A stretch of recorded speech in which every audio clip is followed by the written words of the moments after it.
80% of working Americans today report feeling overwhelmed with the demands of work and life, like they have too many things to do and not enough time in the day to do them. But interestingly, the best time diary data suggests that we actually have more time for leisure than we did in past decades. So what's going on?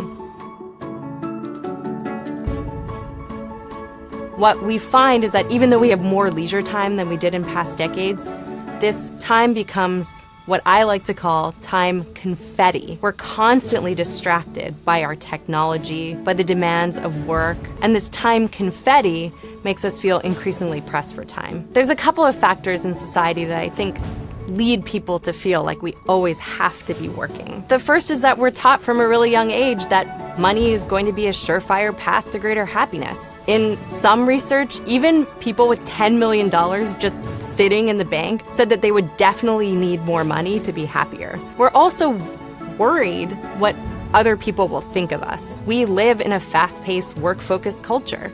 We don't want our colleagues knowing that we really like taking time off, because then maybe our promotion will go to that person in the corner office who's always sitting there working. So we think to get ahead that we need to focus all of our time and attention on work. Actually, some of the best data suggests that the most productive in society work less and take more breaks. People who value time more than money, who are willing to prioritize their time more than prioritizing working and making money, are happier, less stressed, and more productive. But what I show time and time again is that people don't spontaneously spend money to save themselves time on an everyday basis. In one study, I simply asked participants, if I gave you $40 with the single goal of making yourself happier, what would you spend it on? Only 2% said that they would make a purchase with the intention of saving time.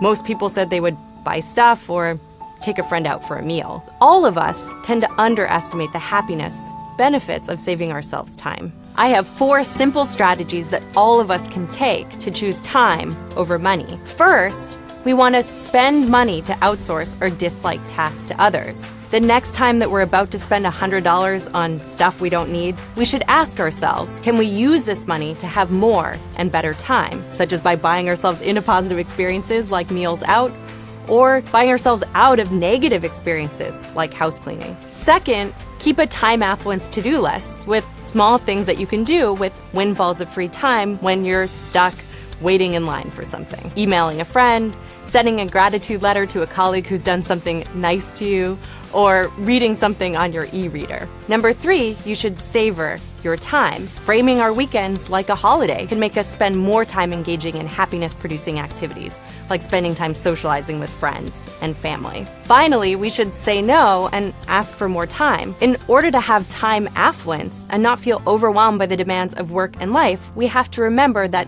time is ours. We should feel comfortable sometimes saying no to things so that we'll feel happier and less stressed as a result, and only be spending time prioritizing things that we actually care about. The big takeaway is that we should prioritize time more than money, asking for help, outsourcing disliked tasks, reminding ourselves we're going to be as busy tomorrow as we are today, so that we can have time affluence and happiness and spend meaningful time with those that we care about. Hey, NBC News viewers, thanks for checking out our YouTube channel. Subscribe by clicking on that button down here and click on any of the videos over here to watch the latest interviews, show highlights, and digital exclusives. Thanks for watching.